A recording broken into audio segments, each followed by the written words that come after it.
ہندوستان میں ابن بطوطہ لکھتے ہیں کہ یہاں دریا کنارے ایک وقت ایسا بھی آیا کہ ہندو متاثر ہوئے تو کچھ مسلمان بھی متاثر ہو گئے. کہنے لگے دریا کے کنارے سال کی جو آخری تاریخ ہوتی ہے نا، آخری تاریخ سمجھ لیں 29 ذی الحج، سال کے آخر پہ نا شیطان آتا ہے. ایک بت خانہ ہے، اس میں شیطان آتا ہے اور شیطان آ کے اس بت خانے پہ قبضہ کرتا ہے. تو اگر وہاں ایک کنواری لڑکی نہ بٹھائی جائے تو وہ سارے ملک پہ قبضہ کر لے گا اور سب کو مار ڈالے گا. لہذا ایک لڑکی کی بلی چڑھائی جائے گی، اس کو بٹھایا جائے گا بت خانے میں رات کو. وہ کنواری لڑکی ساری رات وہاں بیٹھے گی، صبح جب لینے جاتے تو لڑکی مری ہوتی. شیطان آیا ہے تو اس کو نہ یہ دینی ہے تو تب اس نے جان چھوڑ. یہ رسم تھی. میں اکثر کہتا ہوں ہمارے تو جو دروازے پہ بھیک لینے آتا ہے وہ بھی قسمت کا حال بتاتا ہے. جس کی اپنی قسمت خراب ہے کہ مانگتا پھرتا ہے. اپنی قسمت کا یہ حال ہے کہ در در کا بھکاری ہے، قسمت کے حال بتاتا ہے. اور کئی دفعہ سونا بھی ڈبل کر دیتے ہیں. وہ پتہ تب چلتا ہے جب سنگل بھی غائب ہو جاتا ہے. خدا کا خوف کریں. یہ قسمت کا حال بتائے گا جو روٹیاں مانگتا ہے. کچھ تو تھوڑا سا معیار زندگی بنائے. ہم مسلمان ہیں، ان کا بھی نظریہ بن گیا. مسلمان بھی اس نظریے کا شکار ہو گئے کہ جناب سال کے آخر میں ایک کنواری لڑکی بٹھائیں گے ورنہ وہ سارے ہندوستان کو مار دے گا. ایک حافظ ابو البرکات رحمت اللہ علیہ نام کے بزرگ ہوتے تھے اور سلسلہ عالیہ چشتیہ کے شیخ بھی تھے. لیکن اللہ کی قدرت یہ تھی کہ ان کے چہرے پر داڑھی اور مونچھیں نہیں آئی. کچھ لوگوں کے نہیں نہ آتے بال، کیا کہتے ہیں ان کو؟ کھود دے. وہ ہمارا ایک لفظ ہے، بولتے ہیں پنجابی میں. ان کے چہرے پہ داڑھی نہیں تھی.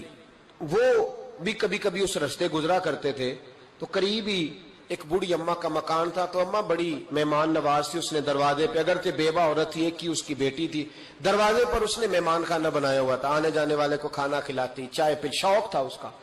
وہ حافظ صاحب دن کے وقت وہاں آئے. اماں بڑا رو رہی تھی، کھانا بھی نہ ملا، چائے بھی نہ ملی. تو کہنے لگے میں تو اس رستے اس لیے آیا تھا کہ یہاں ٹھہروں گا. مہمان نوازی یہاں اچھی ہوتی ہے، ہوٹل تو ہوتے نہیں تھے تو مہمانوں کو مہمان خانوں میں ٹھہرنا پڑتا تھا. تو اماں کدھر ہے؟ تو کہا اماں بڑی پریشان ہے. حافظ جی نے کوشش کی، نیک آدمی تھے، کہ اماں سے ملاقات ہو جائے. حافظ جی کا کمال یہ تھا کہ حافظ اتنے پکے تھے کہ ایک جگہ بیٹھ کر قرآن پاک شروع کرتے تھے اور وہی سارا ختم بھی کر دیا کرتے. اتنی پکی منزل کے حافظ تھے. تو حافظ ابو البرکات صاحب وہاں بیٹھے. وہ اماں کوئی بزرگ تھے حافظ صاحب، وہ اماں سے کسی طریقے ملاقات کی تو اماں ملتے ہی رونے لگی چیخے مار کے. اماں کیا ہوا؟ کہنے لگی حافظ جی ایک ہی بیٹی ہے، خاوند فوت ہو گیا تو میں نے نکاح نہیں کیا، ایک بیٹی کے نام ساری زندگی کر دی. یہاں نا اب بت خانے میں میری بیٹی کو بٹھایا جائے گا. مسلمانوں کے بھی، کچھ مسلمانوں کے بھی ہمارے گاؤں کے نظریات کمزور ہو گئے. یہاں بچی کو بٹھایا جائے گا اور سویرے وہ مر جائے گی میری بیٹی. قرآن اندازی ہوئی ہے تو میری بیٹی کا نام نکل آیا. اب بیٹی کو جانا ہی پڑے گا. یہ ہمارے ان کچھ علاقوں کا طریقہ ہے.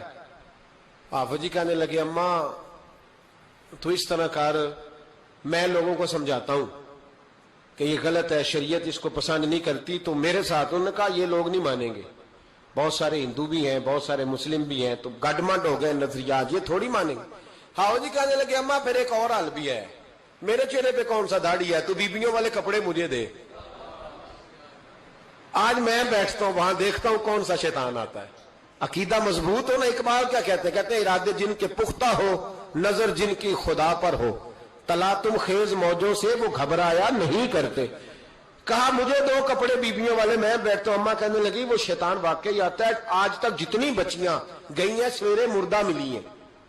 بڑی سمجھنے والی بات ہے، غور کرنا. جتنی گئی ہیں ساری مردہ آئی ہیں. تو حافظ جی آپ کو جب وہ شیطان رات کو دیکھے گا نا، آپ آئے ہیں تو آپ کے تو وہ زیادہ ٹکڑے کرے گا کہ اس نے دھوکہ کیا، مرد ہو کے عورتوں کی جگہ پہ آیا. آپ نہ لیں. حافظ جی کہنے لگے ٹکڑے میرے ہونے ہیں نا، آپ فکر نہ کریں. دریا کنارے بت خانہ تھا. حافظ جی عورتوں والا لباس پہن کے وہاں بیٹھ گئے. حافظ صاحب کہتے ہیں 3 دفعہ میں نے رات کو باہر نکل کے دریا پہ وضو بھی کیا. ساری رات میں نے قرآن پاک پڑھا اور جب فجر کا وقت ہوا تو باہر نکل کے میں نے اذان پڑھی. لوگ آئے تو میں نے جماعت کرائی. اور فرماتے ہندو مسلمانوں سب کو بلا کے میں نے کہا کہ اگر آج کے بعد شیطان نہ آئے تو ہندو کلمہ پڑھتے ہو سارے؟ انہوں نے کہا جی پڑھتے ہیں. فرمایا لو پھر میں بالکل صحیح سلامت آ گیا، کوئی شیطان نہیں آیا. کہتے ہیں سب ٹھیک ہو گیا. اب لوگ کہنے لگے اب جی بات تو آپ کی ٹھیک ہے پر وہ بی بی کیسے مر جاتی تھی؟ جس کو ہم رات کو بٹھاتے تھے سویرے مردہ ملتی تھی تو اس کو کون مارتا تھا اگر شیطان نہیں آتا؟ حافظ جی سمجھانے لگے کہ شیطان وسوسہ دیتا ہے پر زندگی موت اس کے ہاتھ میں وسوسہ دیتا ہے، جتنی اس کو گنجائش ہے وہ کرتا ہے. کہا پھر وہ بی بی کیسے مرتی تھی؟ تو حافظ جی نے ایک بہت بڑی بات سمجھائی. کہنے لگے اصل بات یہ، جس آدمی کو پتا ہو نا میں نے سویرے مر جانا ہے، وہ ڈر سے ہی مر جاتا ہے. جس کو پتا ہو نا کہ میں یہاں مرنے آیا ہوں تو وہ ڈر سے ہی. فرمانے لگے اس کا عقیدہ کمزور ہو جاتا تھا، وہ نفسیاتی طور پر سمجھتی تھی کہ میں نے مرنا ہی مرنا ہے، تو خوف ہوتا تھا، کوئی قریب نہیں آتا تھا، دریا اور جنگل دائیں بائیں، تو صبح تک اس عورت کا دل بند ہو جاتا تھا، تو وہ خوف سے ہی اسے کوئی شیطان نہیں مارتا تھا. تو فرمانے لگے جن لوگوں پر خوف طاری ہوتا ہے نا انہیں کوئی بھی نہیں مارتا، وہ اندر کے خوف سے ہی مر جاتے ہیں.